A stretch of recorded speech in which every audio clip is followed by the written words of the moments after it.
Last 1 month నుంచి ఒక hero గురించి బాగా విన్నాను కదండి మన న్యూస్లో. నిజం చెప్పాలంటే అది అసలు మ్యాటరే లేదండి. అలాంటి మనిషి ఇవన్నీ చేసినట్టు నాకు నవ్వు వచ్చింది. ఎందుకంటే ఒక 1 ఇయర్గా నా ఫ్రెండ్ ఒక మీద రిలేషన్షిప్లో ఉన్నాడండి. వాళ్ళిద్దరు కలిసి ఉండడేమో కానీ ఆ పిల్ల రోజు ఫోన్ చేసి నాకు ఏడుస్తూనే ఉంటుంది.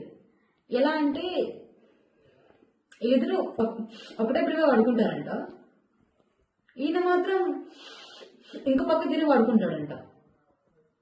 ఈ అమ్మాయి అంతే కూడా ఈ అమ్మాయి దగ్గరికి వెళ్ళినా సరే ఈ మధ్య దూరం వెళ్ళిపోతుంటాడంట.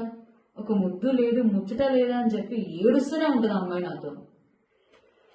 అదేదో ఒక ఆడియో కాల్లో వినానండి నేను. ఆ అమ్మాయి ఆడిని పిలుచుకోరా ఈయన్ని పిలుచుకోరా అని చెప్తా ఉంటది. ఈ మనిషి పక్కనే ఉన్నా సరే అమ్మాయి వాళ్ళని పిలుస్తుంటే అర్థం చేసుకోవాలి కదండి అతనికి ఏమీ లేదని.